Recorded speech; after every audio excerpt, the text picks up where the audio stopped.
BCCI தலைவருக்கான தேர்தலில் யார் யாரோ போட்டியிட போகிறாங்க, இவங்க தான்ப்பா அடுத்த பிசிசிஐ தலைவர் அப்படின்னு நிறைய பேரோட பெயர்கள் வந்து அடிபட்டுட்டே இருந்தது. உதாரணத்துக்கு சொல்லணும் அப்படின்னா சச்சின் டெண்டுல்கர்லாம் பிசிசிஐயோட தலைவராக போகிறாரு அப்படின்லாம் செய்திகள் வெளியாச்சு. ஆனால் அதுக்கு சச்சின் தரப்புலேயே மறுப்பும் தெரிவிக்கப்பட்டது.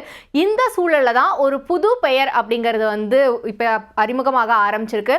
அந்த பெயர் என்ன அப்படின்னு பார்த்தோம்னா மிதுன் மன்ஹஸ். யார் இவர் அப்படின்னு உடனே எல்லாரும் அவரை பற்றி நிறைய தேட ஆரம்பிச்சிட்டாங்க. ஸோ நம்மளும் அப்படி தேடுதல் நடத்தி யார் அவர் அப்படிங்கிற ஒரு தகவலை சேகரிச்சிருக்கோம். அதை தான் இப்போ நான் உங்களுக்கு சொல்ல போகிறேன்.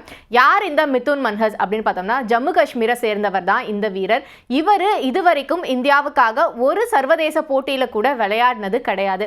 அப்படி இருக்கிறவரோட பெயர் ஏன் வந்து பிசிசிஐயோட தலைவர் பெயருக்கு வந்து பரிந்துரைக்கப்படுது அப்படிங்கிற கேள்வி நிச்சயமாக எல்லாருக்குமே எழும். இவருக்கு வந்து சர்வதேச போட்டியில் விளையாடின அனுபவம் தான் கிடையாது. அதே சமயம் உள்ளூர் கிரிக்கெட்டில் கோலோச்சன ஒரு நபராக தான் இருக்காரு மிதுன். உதாரணத்துக்கு சொல்லணும் அப்படின்னா முதல் தர கிரிக்கெட் போட்டிகள் மட்டும் எடுத்துக்கிட்டோம் அப்படின்னா இவர் குவித்த ரன்கள் அப்படிங்கிறது 9700 ரன்களுக்கு மேலே இருக்கு. இதுல 27 சதங்கள், அதற்கப்புறமா 49 அரை சதங்கள் இருக்கு. 2007-8 காலகட்டத்தில் ரஞ்சி கோப்பையை டெல்லி அணி ஜெயிச்சாங்க. அதுல இவரோட பங்கு அப்படிங்கிறது அளப்பரியதா இருந்திருக்கு. ஏன்னா அந்த ஒரு சீசன்ல மட்டும் இவர் 921 ரன்கள் குவிச்சிருக்காரு. இதன் மூலமே நம்ம எல்லாருமே தெரிஞ்சுக்கலாம் இவர் ஒரு பேட்ஸ்மேன் அப்படிங்கிறது. இதை தாண்டி தேவைப்படுற சூழல்ல இவர் வந்து பந்து வீசவும் செய்வார், அதே மாதிரி விக்கெட் கீப்பிங்கும் செய்யக்கூடிய ஒரு வீரராக தான் இருந்திருக்காரு. ஜம்மு காஷ்மீரை சேர்ந்தவராக இருந்தாலும் இவர் விளையாடின டொமஸ்டிக் கிரிக்கெட் எல்லாமே பார்த்தோம் அப்படின்னா டெல்லிக்காக தான் இருந்திருக்கு. அந்த வகையில் இன்னைக்கு இந்திய கிரிக்கெட்டில் கோலோச்சக்கூடிய விராட் கோலிலாம் இவரோட தலைமையின் கீழே டெல்லி அணிக்காக வந்துட்டு ரஞ்சி கோப்பையில் விளையாடி இருக்காங்க. இவ்வளவு ஏன் இன்னைக்கு இந்திய அணியோட தலைமை பயிற்சியாளராக இருக்கிற கௌதம் கம்பீரும் இவரும் வந்து சேர்ந்து நிறைய போட்டிகள் டெல்லி அணிக்காக விளையாடி இருக்காங்க. இப்படிப்பட்டவருக்கு ஏன் இந்திய அணியில் வந்து வாய்ப்பு கிடைக்கல அப்படிங்கிற கேள்வி அடுத்ததான் நமக்கு வரும்ல. அதுக்கான பதில் என்ன அப்படின்னு பார்த்தோம்னா இவர் வந்து டொமஸ்டிக் கிரிக்கெட் விளையாட ஆரம்பித்த காலகட்டம் அப்படிங்கிறது 1997-98 அப்போதான் வந்து ரஞ்சி கோப்பையில் என்ட்ரி கொடுக்குறாரு. இந்த காலகட்டம் பார்த்தோம் அப்படின்னா இந்திய கிரிக்கெட், அதுவும் குறிப்பாக டெஸ்ட் கிரிக்கெட் அப்படின்னு எடுத்துக்கும் போது சச்சின், சௌரவ் கங்குலி, ராகுல் டிராவிட், விவிஎஸ் லக்ஷ்மண் எல்லாருமே வந்து சர்வதேச அரங்கில் கோலோச்சிட்டு இருந்த காலகட்டமாக இருந்திருக்கு. அதனால தான் இவருக்கு இந்திய அணிக்குள்ள வாய்ப்பு கிடைக்கிறது அப்படிங்கிறது பெரும் சவாலாக மாறி இருக்கு. இருந்தாலும் இவர் மனம் தளரவே இல்லை. தொடர்ச்சியாக வந்து டொமஸ்டிக் கிரிக்கெட் கரியரில் வந்துட்டு தன்னால் என்னெல்லாம் பண்ண முடியுமோ அது எல்லாத்தையுமே பண்ணிட்டு இருந்திருக்காரு. அதுக்கப்புறமா 2008 ஐபிஎல் ஆரம்பிக்கப்படுது.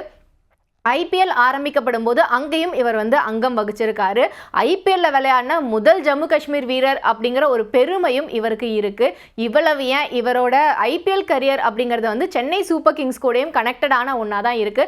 மொத்தமாக இவர் விளையாடின ஐபிஎல் போட்டிகள் எடுத்துக்கிட்டோம்னா 44 போட்டிகளில் தான் விளையாடி இருக்காரு. 2008 இருந்து 2014 வரைக்கும் இவரோட ஐபிஎல் கரியர் அப்படிங்கிறது இருக்கு. இதில் பார்த்தோம் அப்படின்னா 2014 தான் சென்னை சூப்பர் கிங்ஸ் அணிக்காக இவர் வந்து விளையாடுறாரு. இவரோட ஐபிஎல் கரியர்லேயே ஒரு டீமுக்காக ஒரு இயரில் அதிகமான போட்டிகளில் விளையாடி இருப்பாங்கல்ல, அது வந்து சென்னை சூப்பர் கிங்ஸ் அணிக்காக தான். சென்னை சூப்பர் கிங்ஸ்க்காக இவர் மொத்தம் 12 போட்டிகளில் விளையாடி இருக்காரு. அதோட அவரோட ஐபிஎல் கரியரும் வந்து முடிவுக்கு வருது. அடுத்தடுத்த ஏலங்களில் வந்து இவரை யாருமே எடுக்கலை அப்படிங்கிறது அதற்கு காரணமாக அமைஞ்சிருந்தது.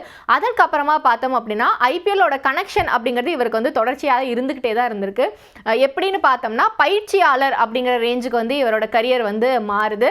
அந்த வகையில் 2007 சீசன் கொஞ்சம் வந்து காம்ப்ளிகேட்டடான சீசன் தான் பஞ்சாப் அணிக்கு. ஏன்னா நிறைய சர்ச்சைகள் அந்த காலகட்டத்தில் பஞ்சாப் அணியில் எழுந்திருந்தது. அந்த சமயத்தில் மேக்ஸ்வெல் தான் அந்த அணியோட கேப்டனாக இருந்தார். அப்போ வீரேந்திர சேவாக் வந்து அந்த அணியோட தலைமை பயிற்சியாளராக இருந்தாங்க. அந்த சமயத்தில் அவரோட உதவி பயிற்சியாளராக இருந்தவர் தான் இந்த மிதுன்.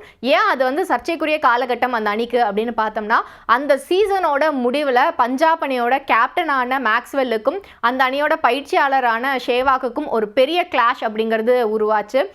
இந்த மாதிரியான ஒரு மோசமான ஆளை நான் பார்த்ததே இல்லை அப்படின்னு மேக்ஸ்வெல்லே வந்து பொதுவெளியிலலாம் கருத்துக்கள் தெரிவிக்கிற அளவுக்கு மோசமாக வந்து சேவாக்கை பற்றி அவர் வந்து விமர்சனங்களை முன் வச்சிருந்தாரு. அந்த வகையில் அந்த காலகட்டத்தில் அந்த அணி கூட பயணம் பண்ண ஒரு நபராக தான் இவர் இருந்திருக்காங்க. இதற்கப்புறமா இவரோட கிரிக்கெட்டிங் கரியர் எங்கே போகுது அப்படின்னு பார்த்தோம்னா கிரிக்கெட் அப்படிங்கிறத தாண்டி இவர் வந்து கிரிக்கெட்டோட நிர்வாக பணிகளுக்குள்ளேயும் என்ட்ரி கொடுக்குறாரு. ஜம்மு காஷ்மீர் கிரிக்கெட் வாரியத்தில் இவரும் வந்து நிர்வாக பணிகள் நிறைய வந்து மேற்கொண்டிருக்காரு. நிர்வாக குழு உறுப்பினராகவும் இருந்திருக்காரு. அந்த வகையில் பார்த்தோம் அப்படின்னா இவர் வந்து பிசிசிஐ தலைவராகிறதுக்கான ரொம்பவே தகுதியான நபராக தான் பார்க்கப்படுறாரு.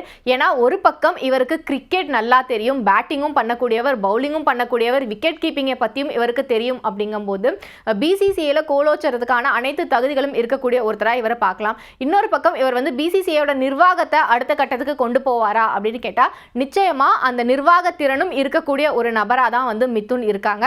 அதனால தான் இந்த பிசிசிஐ தலைவர் தேர்வுக்கான தேர்தலில் வந்து இவரோட பெயர் அப்படிங்கிறது முன்னணியில் இருக்கிறதா சொல்றாங்க. இந்த தேர்தல் அப்படிங்கிறது எப்போ நடக்க போகுதுன்னு பார்த்தோம்னா செப்டம்பர் 28 மும்பையில் இருக்கிற பிசிசிஐ தலைமை அலுவலகத்தில் ஆண்டு பொதுக்கூட்டம் நடக்க இருக்கு. அந்த கூட்டத்தின் போது தான் பிசிசிஐயோட அடுத்த தலைவருக்கான தேர்தல் அப்படிங்கிறது நடக்க போகுது. இதற்கு முன்னாடி ரோஜர் பின்னி பிசிசிஐயோட தலைவராக இருந்தார். ஆனால் அவருக்கு வந்து 70 வயது பூர்த்தி அடைந்ததன் காரணமாக தான் இப்போ அடுத்த தலைவரை தேர்ந்தெடுக்க வேண்டிய கட்டாயம் அப்படிங்கிறது பிசிசிஐக்கு ஏற்பட்டிருக்கு. ஏன்னா பிசிசிஐயின் விதிகளின்படி 70 வயது வரைக்கும் தான் ஒருத்தர் வந்து அதோட நிர்வாக பொறுப்புகளில் இருக்க முடியும். அந்த வகையில் மிதுனுக்கு இப்போ பார்த்தோம் அப்படின்னா 45 வயது ஆகுது. ஸோ இவர் அடுத்ததாக வந்து 3 ஆண்டுகள் பிசிசிஐ தலைவர் பதவியில் இருப்பார் அப்படின்னு எதிர்பார்க்கலாம். இவரை தாண்டி இன்னும் சில வீரர்களும் வந்து அந்த பதவி தங்களுக்கு கிடைக்கணும் அப்படிங்கிற முனைப்பில் இருக்கிறதா சொல்லப்படுது. இருந்தாலும் மிதுனுக்கு தான் வந்துட்டு பெரும்பான்மையானவர்களோட ஆதரவு கிடைக்கும் அப்படின்னு தகவல் வெளியாகி இருக்கிறனால சிஎஸ்கேவோட முன்னாள் வீரர் ஒருத்தர் பிசிசிஐயோட தலைவர் ஆகிறது ஏறக்குறைய உறுதியான ஒன்றா மாறியிருக்கு.